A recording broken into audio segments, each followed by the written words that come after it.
Bismillahirrahmanirrahim. Assalamualaikum warahmatullahi wabarakatuh. And a good morning, everyone. Good morning, Prof. Salam. Salam. Good morning. So how's everyone doing? Bright and early? 8 o'clock? Y'all awake? Yes. Yes. You sound like you're half awake, but I guess it's better than nothing. All right, so we'll just wait a few minutes, let everybody get online. I apologize for last Thursday for canceling the class at the last minute. There was a mix-up in the schedule for this conference that I was asked to speak at, so I had to adjust my schedule. And so I apologize for that, but we will find the time to make up that 1 hour at some point later in the semester. Okay, so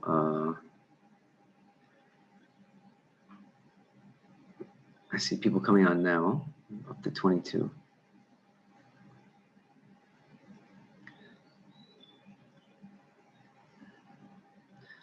So you guys excited for your semester break next week?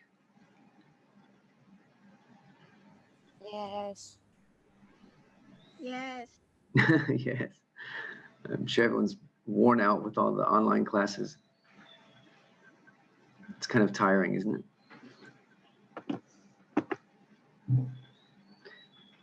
So how do you like online classes in general? Do you like them, or do you prefer face-to-face, or what? Face to face. Haneem, you prefer face-to-face? Mm, How about the rest of you? Anyone else want to share your opinion on that? Online class. Hazik, you like online class Yes. better than face-to-face? Yes, because it can save our time. Oh, okay. So it saves time. So less traveling. You don't have to actually go there. Okay, that's interesting. Hazik, do you find it difficult to stay engaged in the class when it's online? Like, like your attention. Is it harder to stay to sort of? For me, it's not very bigger Oh, you don't have a problem. because if the connection is good, anything is okay. Ah, okay. Interesting. Yeah, I think there's a lot of things we don't know yet about online classes because it's kind of new, right? So I think people are still trying to figure out. I think the assumption is that a lot of young people like everything to be online, but from feedback I've gotten from other students, many prefer to do face to face in terms of learning. So it's just interesting. I like to hear from the students about it. Anyone else? I should do a poll actually to see whether you prefer online class or face-to-face class. Who else has a strong opinion about preference, online class or face-to-face? Anyone else? Which do you like better?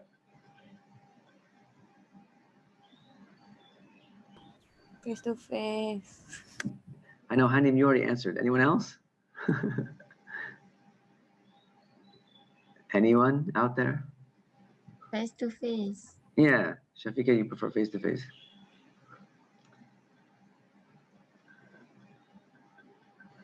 I noticed you guys have all turned your cameras off. Face to face. Nadira also says face-to-face. Okay, well, let's get going. So,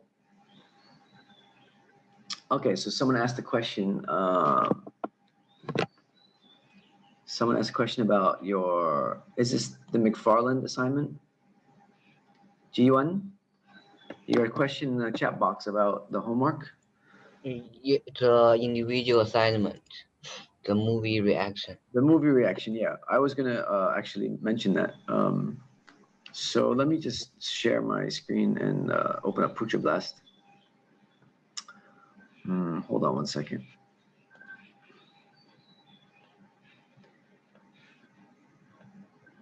Okay, so this week we're going to be talking about a topic on this week's topic called youth subculture. Okay, so we'll be talking and dealing with that topic this week, both in the lecture and then in the class exercise.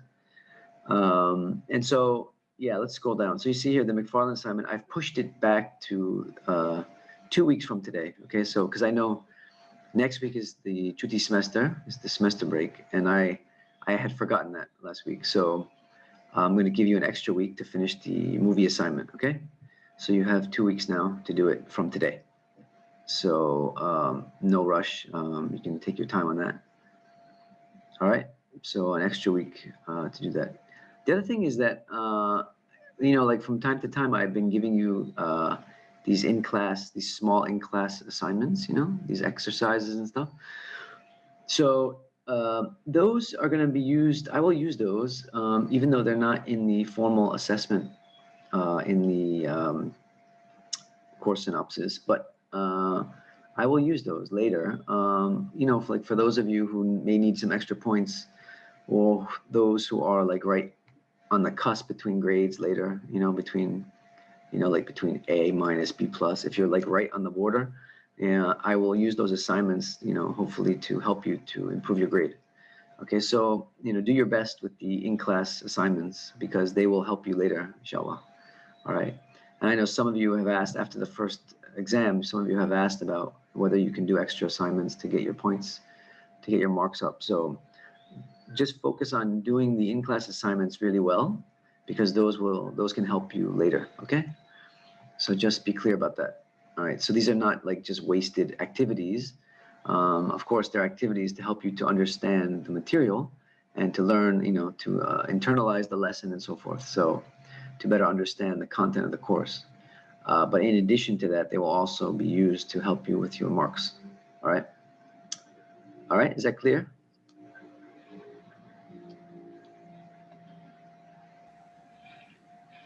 Clear? Okay. Hello. You guys there? So quiet today. Yeah, it's clear. Okay, thanks, Amir.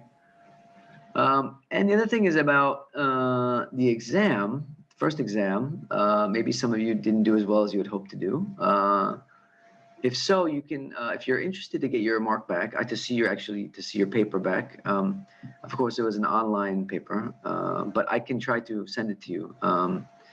So just let me know personally if you'd like to see your the actual paper and the result, and I can send it to you individually. Okay, so if you're interested to see your responses and the marks, in addition to just the scores. All right. Okay, so there's a comment. Any questions about anything so far? No? No. Okay, so let me get going with today's lecture. And then after the lecture, we're going to do a class exercise. All right, on today's topic, which is youth subculture. Youth subculture. So what is a youth subculture and why is youth subculture important? Well, let's see. Our last class, the last topic that we talked about was on youth growth and development. All right, so we talked about the changes that young people go through as they get into their teens, right, and then young adulthood, right, the youth age, the different changes they undergo.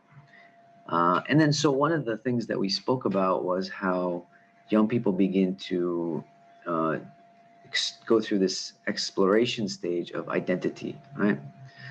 So part of moving from childhood to adulthood is understanding your place in society, understanding your place in the world, understanding about yourself, right? What kind of adult life you want to have. What are the things that you like, the things you don't like, and all that. So it's this process of identity development, right? So one of the things that has emerged from this process of identity development is the development of what we call subcultures, especially with youth, right? So youth subcultures. So what is a subculture? Well, a subculture is basically a culture within a culture, all right? And here you can see on the slide, a social cultural formation that exists within the larger society, okay? So we have the larger society or the larger culture, right? But then you have these sort of subcultures, which are cultures within cultures. So for example, in Malaysia, we have Malaysian culture, which is this sort of society, right? Then within Malaysia, we have different subcultures.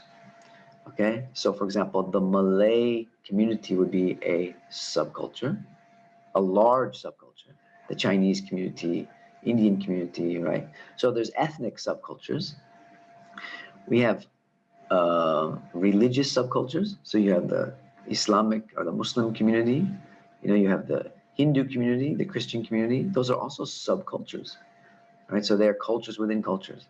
So they exist within society. But then we have even smaller subcultures, many different ones, right? And it's quite common in most societies for youth to have their own subcultures, okay?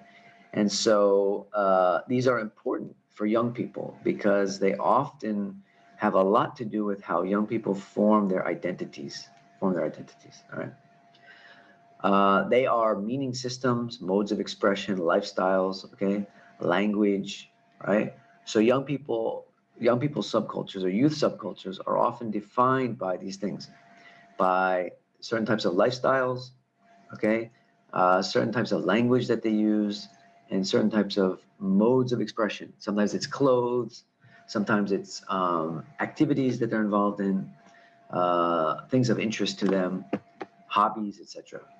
Around these things, many young people form subcultures, all right? And so we're going to look at many examples today of these different subcultures, okay? But we're just going to first do trying to define what they are.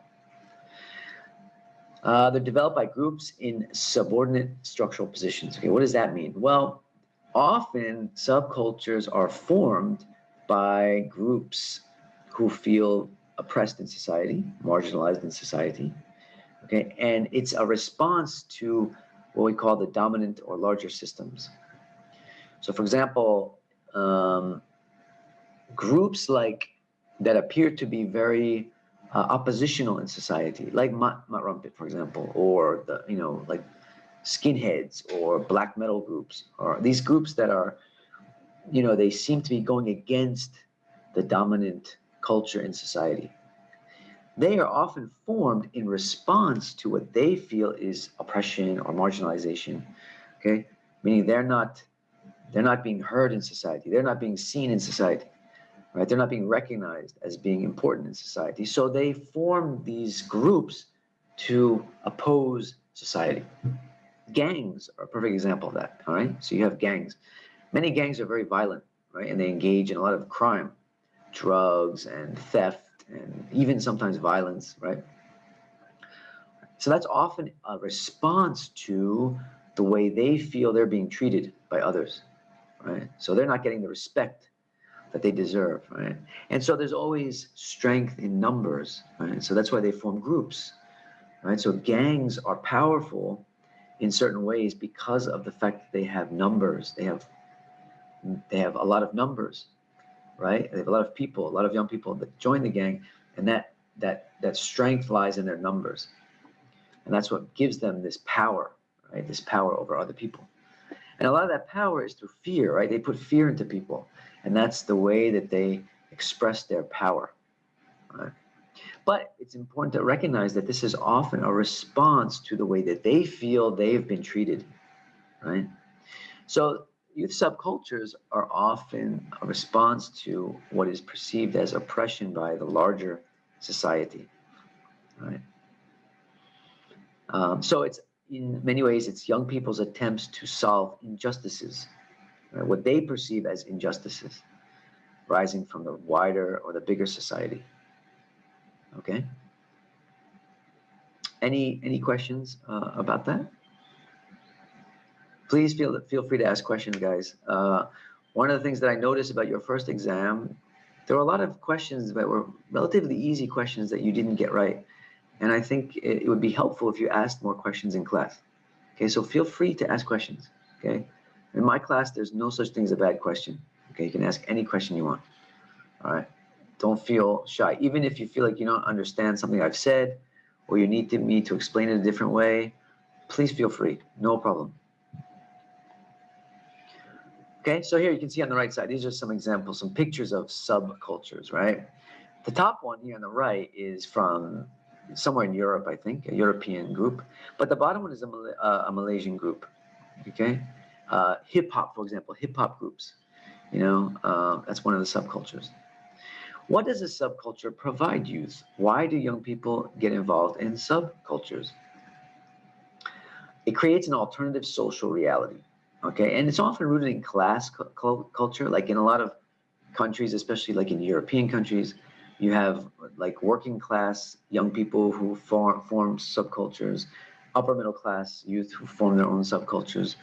Has a lot to do with the class culture, and it's a very symbolic community, right? So often you have, even within the media, within social media, you have groups that form over social media, and these are also types of subcultures, right? Especially nowadays, so there's many subcultures that are formed over social media, right? Where young people sort of congregate, or they come together in social media around certain themes, right? Certain symbols, like K-pop, for example. There's many online social media groups around, anime is another one, right? These anime groups, they form online around certain themes, right? And so there's different types of subcultures and the different reasons why young people get involved in subculture. In the last slide, I talked about sometimes they want to be oppositional, but not always. Many subcultures are perfectly what we would call functional. In other words, they do things that are very much approved by society. Okay, and we're going to look at some of those as well in a minute. Okay, so it gives young people through self-expression, it gives them what they perceive as a meaningful way of life. It gives them some sort of purpose. They have a sense of purpose, a sense of meaning. Sometimes just a sense, it just gives them enjoyment, etc. Okay, it often gives them what they call solutions to existential dilemma. What's an existential dilemma? Well, again, that just means that it gives them a sense of meaning for their life, right? Style, a way of constructing a new identity, right? And it allows young people who are not typically seen to be seen, right? In other words, they feel like, well, they're not very important in society. So this is their way of speaking out. So if you look at the picture on the upper, especially the upper one on this slide, the upper picture, the top picture there, that's a group in Europe, and those are typically known as punks. And even in Malaysia, you have punks as a subculture. It's not as popular like in European society, but you can see the colored hair, the way they dress, right? The makeup, all these things. It's their way of really showing mainstream society that they are there. Like, look at me, look at me. It's their way of drawing attention, right? Clearly, anybody with green hair and red makeup on their face, they're going to draw attention to themselves. Why do they do that? Why do they do that? Of course, they want to be seen. They want to be validated. They want people to take them seriously, right? So often these are young people that come from working class communities and backgrounds where, they don't feel important. They don't feel like they have any real importance in society. So they form this subculture, and that gives them this sense of meaning, this sense of identity, okay? And so it's a very, and sometimes in some ways it's a very powerful way of expressing themselves, because they're often involved in activities that society deems dangerous. Okay, so what are the features of a subculture? And this is a picture of a Malaysian group at the bottom there. That's a Malaysian subculture. All right. Okay, so Definitely there's an element of style and fashion. As you can see in the picture there, the theme is black, right? Black, and they look sort of like gangsters. Okay. So again, there's a fashion style element to it. They share some kind of unique fashion. It's often around music, K-pop, black metal, hip hop, right? Subcultures often are formed around music. They often have rebellious symbols, again, coloring their hair, wearing lots of, earrings, piercing the ears, jewelry, all that kind of stuff, right? And again, this is to set them apart from society, to give them a unique identity, right? We exist, right? And we are powerful. Okay, that's the message that's often being sent. But that's not with all subcultures, as I mentioned, but only with this type of subculture, what is called an oppositional subculture. All right, so music, again, music, it's often around music. Young people tend to gravitate around music, right? As I mentioned, hip hop, punk, black metal, etc. Even nasheed. I mean, nasheed is also a subculture. It's not an oppositional subculture. Obviously, it's a subculture that is seen as, especially in a society like Malaysia, it's a subculture that is very much in line with society's values, the larger society's values. But it's also a subculture. Okay, it is a specific group. They share specific symbols, a certain way they dress, the way they speak. Okay, that's also a subculture. As I mentioned, it's often around family or class related. Okay, so working class, these sort of lower middle income groups will often form their subcultures around types of gang activities or this kind of group activity. Whereas the middle to upper class groups are often around special interests, the subcultures, such as sports, gaming, cars, religion, culture, sound systems, etc. Okay, so there's often a class element to it, right? So you find that certain subcultures relate to class status in society. Okay, for example, like the gaming, for example. I mean, gaming, because of the fact that young people have to afford, they have to afford the computers to do gaming, right? So obviously that one is often only affordable to the middle to upper class young people, right? So where you don't see as many working class youth involved in gaming just because they can't afford the technology to do gaming, right? So it's more of a middle to upper class subculture. Okay, so subcultures are often very much divided by class.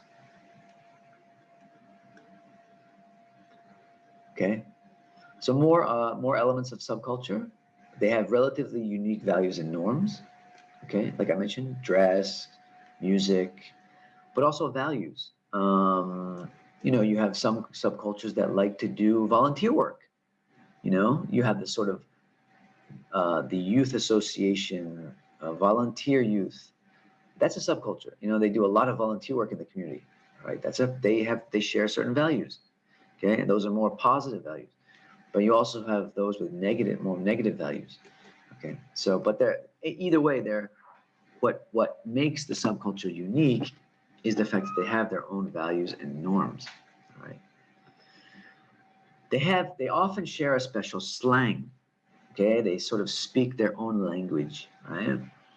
So they use certain terms only that they know.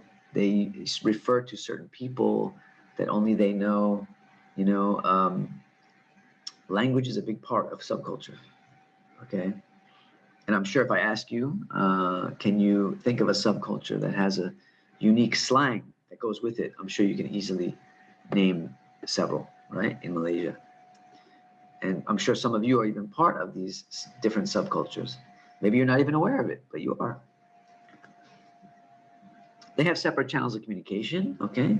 So often through social media, they have their own groups, different types of chat groups, different types of, Instagram groups, whatever, through Facebook or whatever, but they have their own channels of communication. So they communicate just within and among the group members outside of the larger society. Okay, and even in cases like um, you have, like, for example, groups that are involved in even like terrorism. You know, you have these groups that they have to have their own secret types of communication channels to communicate. You know, maybe they're anti-government, right? Or, you know, maybe they want to do something against the authorities and stuff like that. They have to have their own channels of communication, right? Like in the U.S., they have this problem now with these white supremacist groups, right? White supremacist groups, and so they're often referred to as militia, and they form their own communication channels, and which are very like secretive, but they're often infiltrated by like the FBI and stuff like that in the U.S.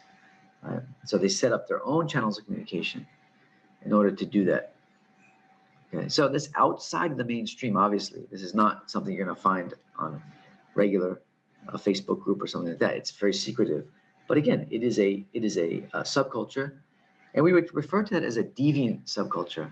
Okay, so let me just write this in the chat box: deviant subculture. Okay, so these are the negative groups, the negative groups that attempt to undermine authority. Okay, they try to oppose authority, right? These are the groups that, you know, like Malaysia government is very concerned about, right? So these are often very strong subcultures. Okay, but that's just one kind of subculture. Again, they're not all negative. They're not all deviant. Okay, as I mentioned, they have unique styles and unique fads. Like a fad is like something that they like a style, right? They follow, and they have their hierarchy of social patterns. So these often provide a sense of order, and they clarify their roles. So it gives them a sense of a meaning because they feel like they're part of something important, right? Like an organization, they may have a leader and they may have a executive committee, okay, and stuff like that. So again, it gives them a sense of order, it gives them a sense of purpose and a sense of meaning, right? So even in like gangs, like criminal gangs, they have their roles within the gang. You have the gang leaders, right? And you have like the older members who are seen as leaders, and then you have the younger members.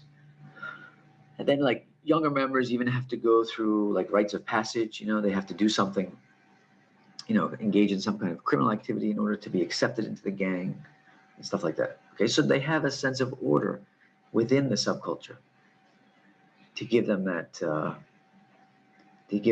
that sense that they belong to something important. Okay, so these are some of the elements of a subculture.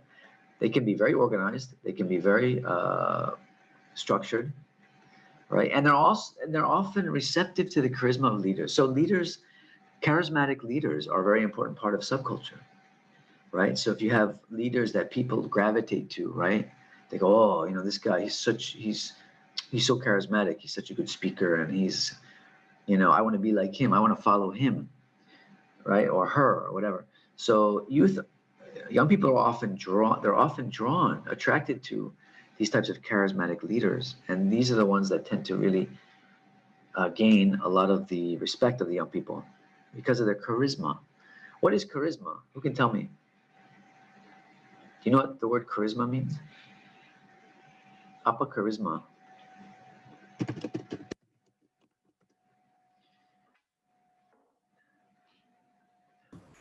Aura. Aura. Okay, that's a very good word.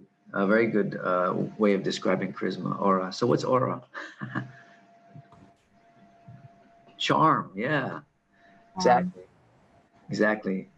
They're charming. They have a certain aura about them. There's something that makes them very attractive, right? That you just want to follow them. You know, they can even be mesmerizing, you know, especially if they're really good speakers, you know, that you just sit there and you just listen and you're like, you're mesmerized, right? So that can be used positively or negatively, right? To attract followers. But often subcultures have that. They have leaders that are very charismatic, And that's what draws young people to them. Okay, so yeah, so aura, charming, like you said. Very good. Okay, any questions so far? Are we clear? Anything you want to ask me? Excuse me, Prof. I have a question. Great. I'm so excited you have a question. Okay, go ahead. I'm just wondering, is there any subculture under gender? Like, does feminism can be regarded as a subculture also? Sure, absolutely, absolutely. Especially nowadays, because nowadays we have, there's a lot of kind of extremism in the world, everywhere, and you have these very extreme groups, like these like really super feminist groups, right? I mean, if you maybe not so much in Malaysia, but they do. I mean, there's definitely feminist groups in Malaysia, but like in the Western countries, you have these really extreme feminist groups. I mean, there's some feminist groups in like the U.S., for example. They are so extreme that they even believe that they're against families. They're anti-family because they feel like the family is a form of oppression to women, right? So women should be anti-family. I mean, that's how extreme they are. And so they have these groups, and they are definitely subcultures. Definitely. Very good example. Yeah, gender is one example of how a subculture can be formed. Yep. Very good. Okay, thank you, Prof. Yeah, good example. Any others? Questions or anyone want to add? So in a few minutes, we're going to be thinking about this in the context of Malaysia. What are some of the subcultures that we see in Malaysia? And so I hope you guys can think about that a bit. So here we have, oh, sorry. And these pictures are all from Malaysia, by the way, all these pictures of young people. We have different types. So there's the countercultures, like I mentioned, the deviant kind of cultures, then the stable subcultures, which many of you are probably part of, what we'd call more stable subcultures. The functional ones, they tend to be hierarchical, organized, age-based, right? So youth organizations, school groups, these types of what would be considered as positive or functional subcultures, right? The nerds, athletes, all these kind of things. These are also subcultures, but they're called stable. They refer to stable subcultures because they help to make society more stable and functional, right? They're not anti-society. They're more in line with what society's norms are, society's norms. Okay, then there's the developing subcultures where young people, they're exploring their identity and they're involved in things like, music and K-pop and sports fans. Sometimes they do things that are a little bit out of the norm, right? Or they may be seen as, not so great, but they're more or less still okay. They're not really anti-society, okay? But it's where young people explore their identity. They try different things, they try different roles, but not so much really negative. They're not really anti-society, okay? More about identity development and exploring different aspects of themselves. Okay, but then there's the countercultures. So countercultures, these are the ones that contradict or confront the larger culture, right? And so these are also referred to as oppositional subcultures. So you have punk, you have goth, you have gangs, and that sort of thing. Violent subcultures, and even like the example you just gave on extreme gender subcultures, for example. Like the ones that I just mentioned that are really against the basic institutions in society, family. Like how can you be anti-family? But yeah, these people are really, that's a kind of subculture. They feel like they take this idea of oppression to such an extreme that they want to even get rid of the family as the basic social institution in society, which is really crazy, but they exist. This is a subculture. And they're growing, they're getting more popular because people are, especially in Western society, people are becoming so extreme in a lot of ways. They're very unhappy with their lives. They're unhappy with the way society is going. So they think that the answer is to, form these very, these types of groups to sort of counter what's going on. They have to sort of go against the tide, right, and become very oppositional to society. Okay, so those are the counterculture or the counter subcultures, right? And so that's the other extreme. Okay, so here, punk, right? This is a very popular one in the U.S. If you see these people, you clearly know that they're punks, right? So they love loud music, very aggressive type of music. They're very anti-authority. They often promote this idea of anarchy, right? Which is anarchy just means chaos. It means no order in society, chaos, violence, and stuff like that. Okay. They're very anti-conformity. They don't believe in conforming to society, as you can see, obviously, by the way that they make their hair and their appearance, right? They tend to be mostly male, but not always. There's also female punks as well, right? And they're often engaged in a lot of alcohol and drug use. It's part of the culture as well, okay? So basically, they're very much anti-society, and they often come more from working class backgrounds, right? Again, this idea that as a working class youth, you're not really seen as important in society. So you need to really make a statement, right? And then to show that you are there and that you are important, right? That kind of thing. So clearly anybody that walks down the street with this kind of appearance is going to be seen, right? They may not be seen positively, but they're going to be seen, and that's the important thing, right? To be seen means to be validated. Okay, sports fans is another subculture, right? So we have in Malaysia, they're called the what? We have this group, we have this subculture in Malaysia, the extreme sports fans, the bola fans. Anyway, Hooligan. the hooligan, yeah. But what about the ultras? Aren't they called the ultras? The ultras, that the really hardcore bola fans. Tota, ultras. Ultra Malaya. Is that what it's called? But in England, the West Ham called hooligan. Oh, they call it hooligan. Okay, okay, in England. How about in Malaysia? Do we have this kind of subculture in Malaysia for bola? Yes. So yeah. So they definitely a subculture. In fact, I know some people that are like Chelsea. Different clubs. They follow different clubs.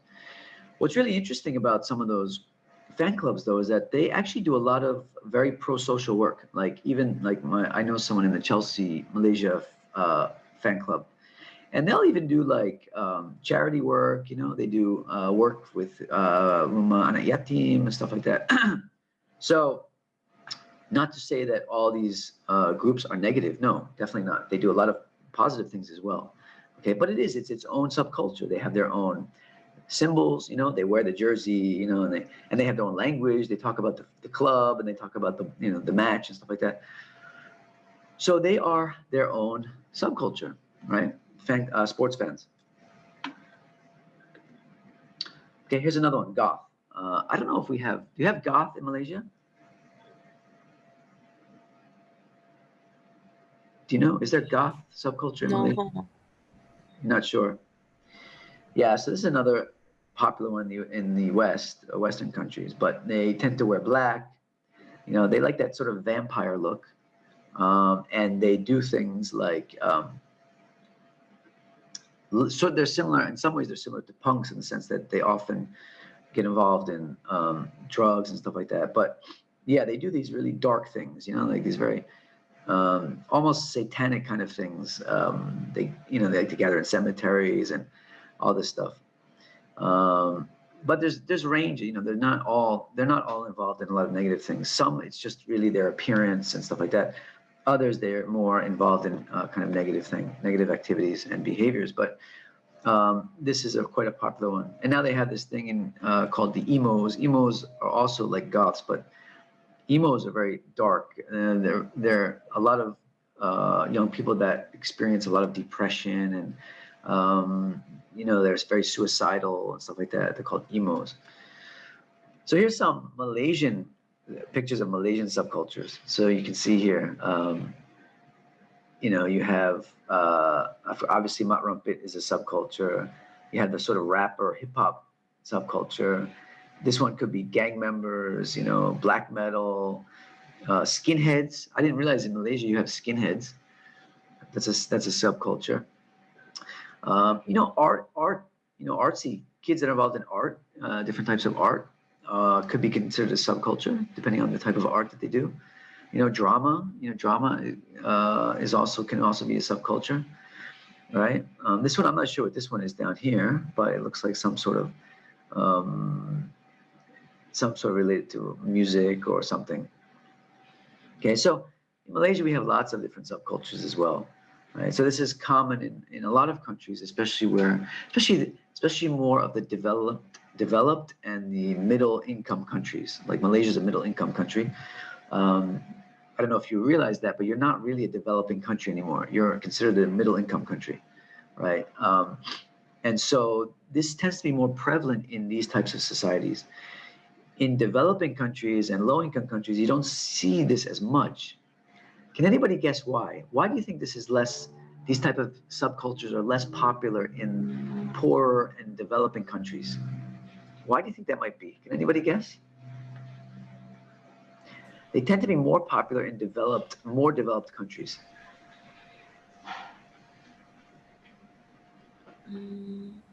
Can anybody guess? Why might that be the case? Why would subcultures be more prevalent in developed countries?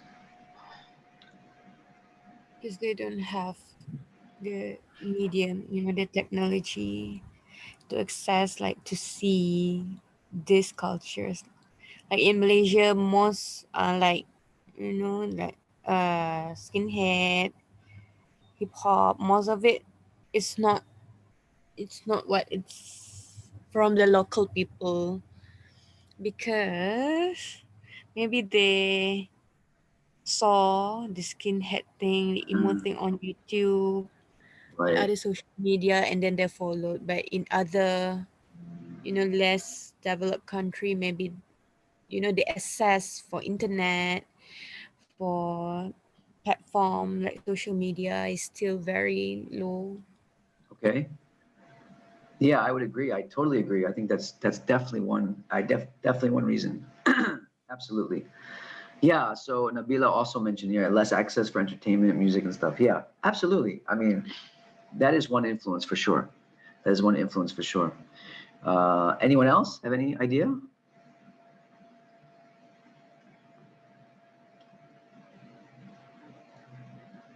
Yeah, I mean, definitely things like black metal and punk and all that stuff. They're definitely not. Definitely not Malaysian. They're imported from Western culture. So they've gotten these ideas by having access to that information. So that's definitely one contributor. I think another contributor has to do I with the think fact. maybe they are not exposed to this culture. Yeah, right. Absolutely. Hazik, yeah, exposure. Exposure is definitely one reason. And I think another reason has to do with the fact that in a lot of poor and developing countries, young people, in all honesty, they're usually they're much more engaged in adult life. In other words, they have to work at a very young age to support their families, right? Honestly, they don't have time for this nonsense. Many of them they have to leave school early so that they can go out and work either as farmers or something to support their families. So they're involved in adult roles at a much earlier age, right? Again, these type of subcultures, many of them are as a result of the extension of childhood through things like secondary school and high school, right? In a lot of developing and poor countries, they don't have those luxuries. They become economically active at a very young age. They become adults at a very young age because they have to. They have to support their families, they have to support their communities, their kampong, etc. So they don't really even have time for all this nonsense. They're engaged in adult roles at an earlier age.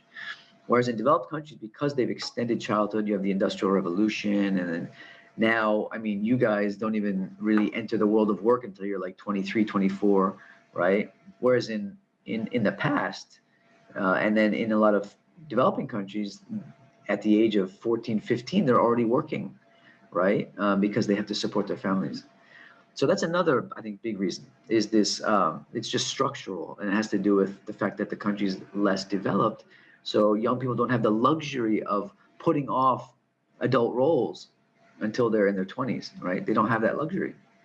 They have to be more like adults at a younger age, right? And so I think even, I mean, like my wife, I asked, you know, when she was growing up, she was the same way. Right? At 10, 11 years old, she was helping to raise her younger siblings, right? So even a generation ago, it was probably like that more in Malaysia. You wouldn't have all these subcultures. You know, this is a very modern, a very new thing, right? And it has to do with the fact that the country's actually developed, more developed, and young people have the sort of time and the resources to do all these things, whereas before they didn't have the luxury to do it. Okay, so this is really also a product of what we would call the extension of childhood, making childhood longer, rather than young people engaging in adult roles at an earlier age. Okay, so that's a really important thing to keep in mind. All right, but yes, you're absolutely right. It has a lot to do with access to these foreign cultures, because they are, many of these are foreign cultures. Okay, so any questions about that? Okay, so we see extension of the larger culture, opposition to larger culture, solution to structural dislocations. So again, poverty, race, etc. Offers symbolic elements to construct identity. So it helps young people form an identity who don't have one, who feel they don't have one. Okay. But majority of youth pass through life without significant involvement in deviant subcultures. Okay, so these kinds of deviant subcultures, most young people don't get involved in them, but again, these are sort of the minorities in society that do, right? This is usually a small percentage, but they are significant, like things like gangs are very serious, especially they're involved in a lot of very problematic behaviors, right? So it's something that we have to be aware of and we have to try to address. Okay, but the vast majority of young people, especially like in Malaysia, are not involved in gangs per se, right? But you will find pockets of different parts of the country where gang membership is quite high. Okay, so just quickly, when young people feel that the larger culture is not meeting their needs, okay, they get involved in these type of subcultures. Anybody know the guy on the right in the picture there? Do you know what subculture that is? Anybody know what that is? What it's called? Wolverine. Yeah, he's dressed as the movie character Wolverine. But there's actually a subculture of people that do this. They dress up as movie characters, comic book characters. Cosplayer. Yeah, cosplay. Yeah, exactly. So that's an example of another subculture. So he's another Malaysian. Again, this is obviously not a traditional Malaysian subculture. This is something that's imported, and it's very much influenced by Hollywood, very much influenced by the movies, right? Comic books and stuff like that. All right. And so this has to do with, as you can see on the slide here, industrialization and modern society. Okay, so institutional structure of specialization has to do with extending education, as I mentioned, right? So now you have secondary school, you have after secondary school, you have post-secondary, which is like tertiary education, whether it's diploma or degree or whatever. So modern industrialized society, they've extended education all the way till like 23 years old, 22, 23 years old. So that's another way of saying they've extended childhood, all right? Because of this, right? Also with advanced nutrition, medicine, advancement of medicine, stuff like that, it gives young people a longer age where they can explore all these things. Like I mentioned before, in the old days, once you are you balig, you become, you reach puberty, you're already taking on adult roles. You don't have time for all this nonsense. And then on the idea that, mother, not mom, father, not dad. In other words, mothers are now working a lot. Fathers sometimes are taking on the roles of mothers, right? So it's just, so even the family institution has changed. That often also plays a role in all this. Okay, so there's four main theories related to the formation of subculture. Okay, so it's seen one thing as journey from childhood to adulthood. Okay, where it gives young people a sense of safety.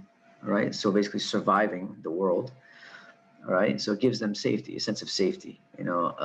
Being involved in groups, especially like if you look at the nature of gangs, why gangs exist and how they exist. Gang life is very much about safety in a violent world. Trying to protect yourself. There's protection in numbers, right? So young people often join gangs for that sense of safety, sense of belonging that they don't get maybe from the family or whatever. Okay, it's often related to class struggle, right? So again, like I mentioned, striving against the dominant class, striving against the older generation, right? And conformity and all that. So in a lot of societies, you have this class struggle for power and for recognition and so forth.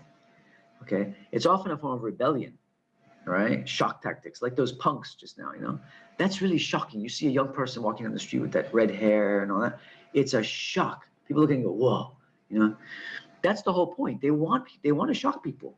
They want people to say, whoa, who are these guys? They're really scary looking, right? So that's the idea, is that they want to shock people and they want to be seen as rebellious and that sort of thing. And then it's a way of, again, constructing a new identity based on individualism, right? And this is often in response to feeling alienated, feeling lonely, feeling that life is meaningless, okay? So these subcultures, they help young people to overcome those things, right? Especially in Western society, you have a lot of this. A lot of young people, they feel alone and alienated and depression and all that stuff.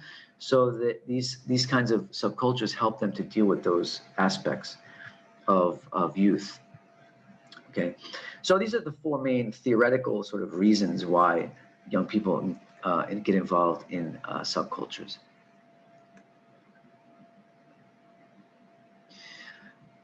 So why are subcultures increasing? Well, society is growing. Every society, okay, population is growing. More young people. All right. Many societies are almost 50% youth now. So you've got increased size of people, of young people in society, right? Rate of change in society, right? There's so many changes going on. Now we have COVID-19, which is another factor that's going to make society change even more. But you have this incredible rate of change due to technology and all that stuff. Okay, so that gives young people a sense of uncertainty, right? When all this change going on, things get very unpredictable and get very sometimes scary even, how do we deal with all this change? So to have a group, right, that you identify with, that you have a sense of protection, sense of belonging, that helps to deal with all the changes. Globalization, you guys just mentioned to me just now, globalization, being exposed to other cultures, especially Western culture, right? These are all, a lot of these are imported ideas. These are imported themes, like all these subcultures, skinheads and all that stuff. That's not traditionally Malaysian or Asian even. That's definitely Western, okay? And so it's a result of globalization, right? Position of youth in society, where young people are disempowered, where young people are marginalized, they're not given opportunities to have voice, they're not given opportunities to make decisions, then often they rebel. And that's where you get the rebellious subcultures, right? Because of their position in society. Right, and then generational size. So again, the youth generation is very big now. So because of that, it adds to the creation of new subcultures, right? With different generation. The new generation, the young generation is quite big. So that's going to contribute to more subcultures. Okay, so the oppositional or the subculture that is against society. This is really the theme. I really hate an adult to understand me. That is our strength. We need to mystify and worry them. All right. So this is a quote by an actual member of a subculture. So you can see in the picture, that's a UK guy, a young person from the UK. Clearly, that presentation is to shock people, right? I mean, looking at him, he looks like something out of a movie, like a movie character or something.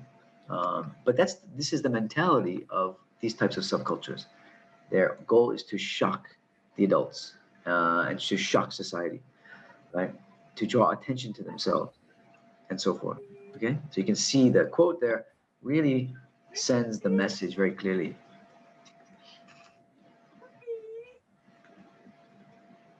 Okay. Any questions?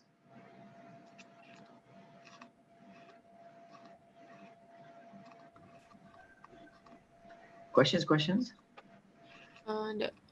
Prof, Yeah. I have a question. Uh-huh. Regarding the mysterious part, because Yeah. at the first place you said that most of the subculture things are just because they want it to be seen. Yeah. But why at the end of it they wanted it to be mysterious? So I think there, what he means by mystery is they want people to, because if you're mysterious by nature, that means that people are going to be curious about you, right? So for example, in this picture here, what they want is, wow, why does he look like that? Why does he portray himself like that? Right? There's that mystery. People start asking questions. Why is he doing this to himself? Why does he look like this, etc.? So that's a way of drawing attention to yourself, right? In other words, they want people to take an interest in them. So they portray themselves as mysterious so that people will be curious about them. And they'll ask questions. Well, why are these young people doing this stuff? Right? And that's a way of drawing attention to yourself and a way of getting people to try to understand you. Okay? So that's, I think, what he means by mystify or making it mysterious, making themselves mysterious to others. I think that's what they're referring to there. Okay. You don't want them to be able to figure you out unless because that's going to force them to make more of an effort to get to know you, to understand you, and that's what they want. They want to be understood. They want people to hear them and to listen to their complaints and to listen to the things they have to say. So again, if you want people to take an interest in you and take attention, get your attention rather, It's the these are the kind of things you'll do. It's subculture.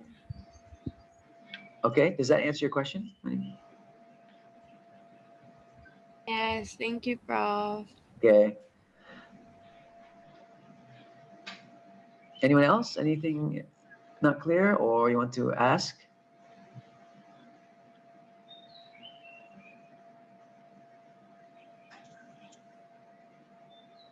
No?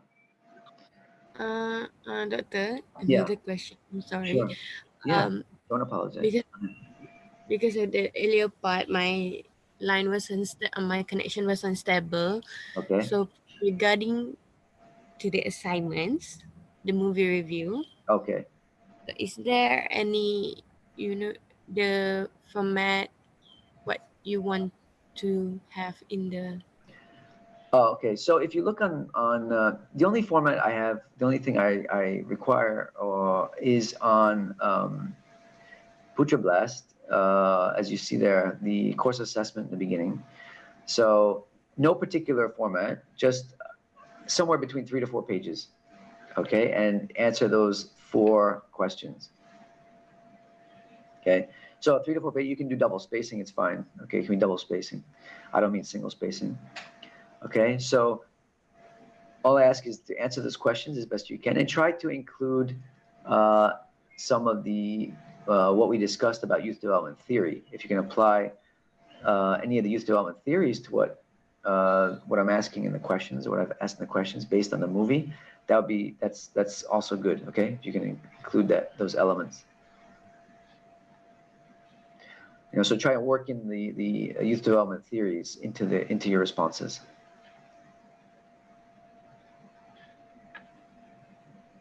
Okay. Okay, thank you. All right, so let's just take a short break. Let's just take about a 10-minute break, and we'll come back and we'll get to work on our exercise if there's no other questions. Okay. Okay, Prof. Okay. So we'll take a short break. Yeah. All right.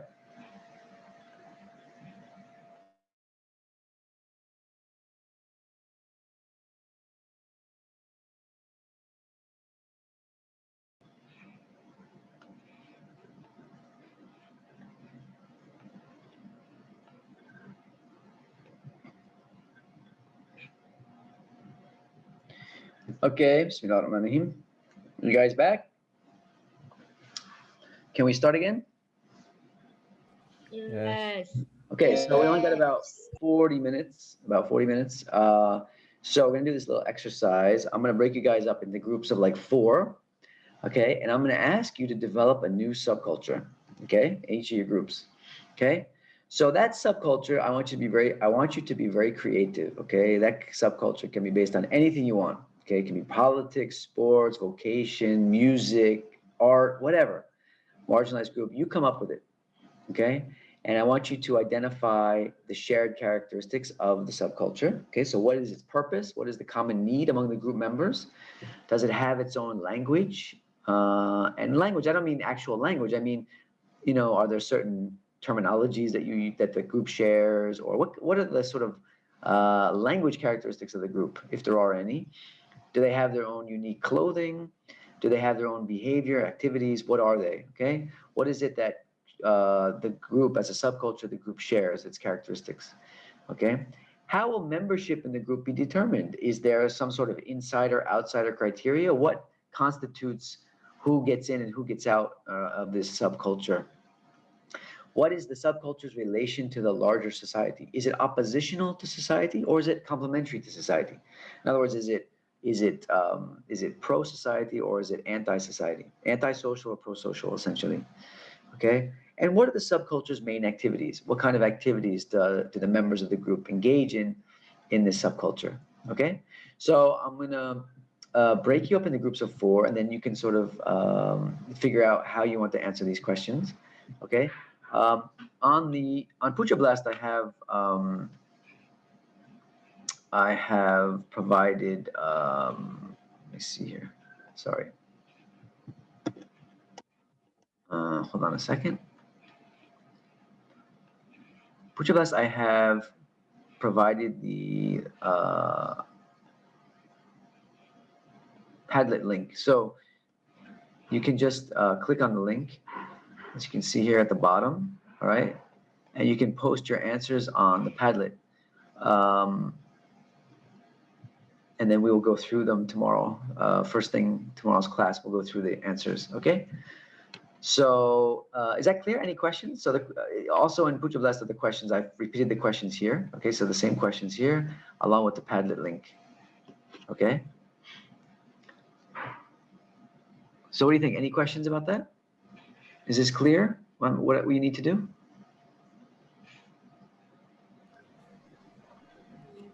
No. No questions. Clear. Clear. Okay, I'll assume that means yes. All right, so I'm gonna go ahead and break you guys. Excuse me, Prof. Yeah, So we need to answer on Padlet, right? yeah, go ahead. I will have to submit before today's class end or before next tomorrow's class? Well, try to settle it today. It shouldn't take you that long. Try to settle it today. If you need to work on it after class, that's fine too. Whenever you want to finish it. But we're gonna discuss first thing tomorrow. We're gonna discuss it. Oh, okay. Okay. All right. All right. Thank you. Sure. Okay, so I'm going to send you off to your groups. Okay, if you have any questions, just send me. You can write me from the group. You can write me a message if you have any questions. Okay. Bismillah.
Haidrul, are you having a problem getting into the group?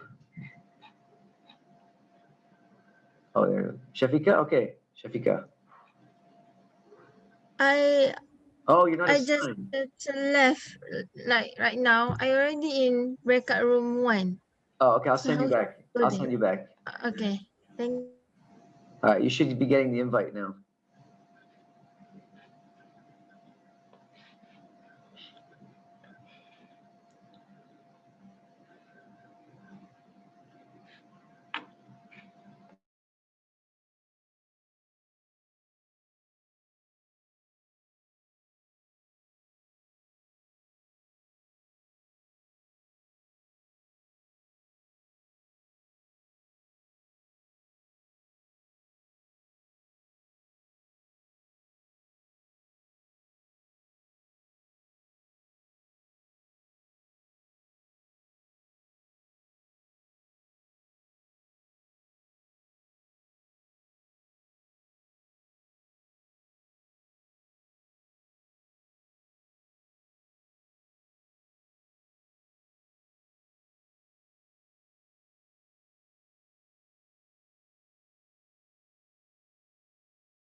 Prof. Yeah, I'm okay. sorry, Prof, but I suddenly got disconnected. Which group are you in? I can't remember the number. Who was in your group? Do you remember who was in the group? Siapa yang dalam tu? Not really because it was just a short time before I got disconnected. Oh, okay.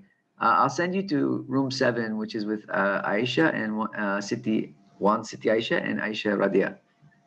Okay, okay. Okay, okay. Sekejap, eh? Okay, thank you, Prof. Okay.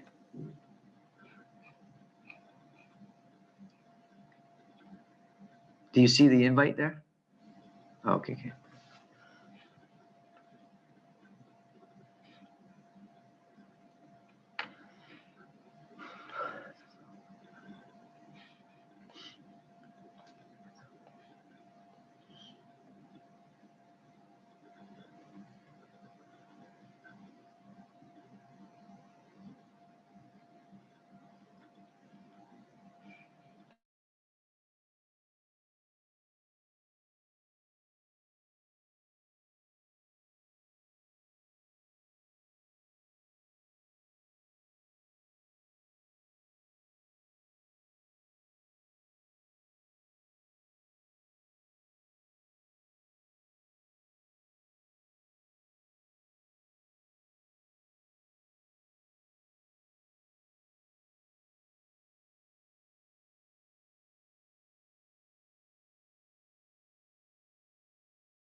Excuse me, Prof.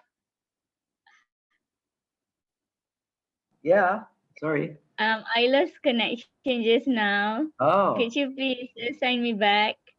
which group are you in, Hannes? Do you remember? Sorry. Group 7, Give me background room 7. 7. Okay, I'll send you. I'll send you back. Okay, you should get the invite now.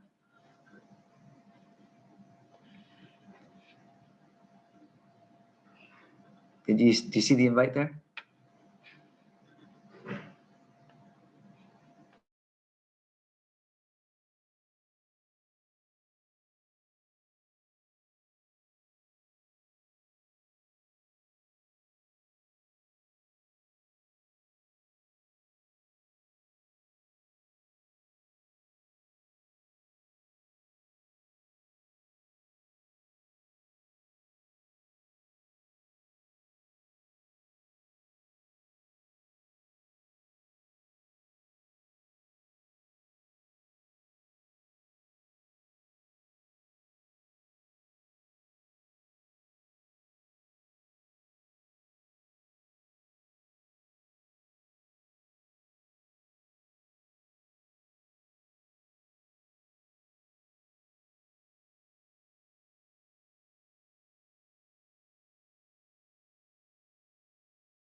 Hi, Nina.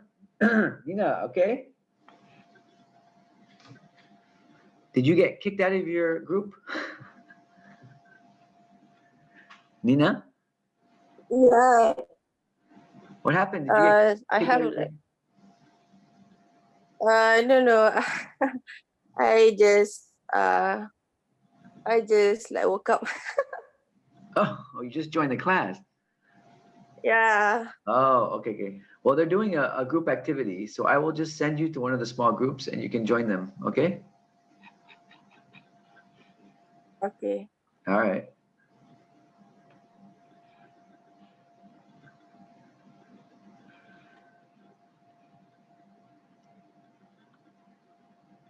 So you should be getting the invite to join the room.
Okay, so it's already time to go. And I see that I think about 4 groups have already put up some of your subculture details. So thank you very much.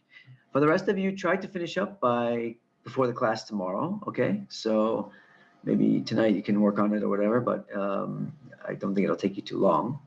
Okay, and so we will discuss these first thing tomorrow at 12 for our class.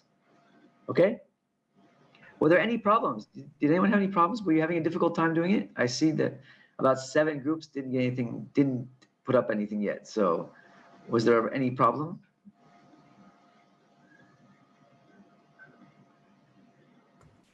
No. No, you're just still in the process of No. figuring out what you want to write. Okay. Okay. Well, if there's no problems, nothing to share, then we can call it a day. All right. So thank you very much. And inshallah, we'll see you all tomorrow. Thank you, Thank you, Prof. Doctor. Okay. Thank you, Oh. Doctor. Okay, Thank you, Prof. Okay. Jumpa lagi, inshallah. Thank you, bro. All Thank you, right. Prof. Welcome. Welcome. Assalamualaikum. Salam. Bye.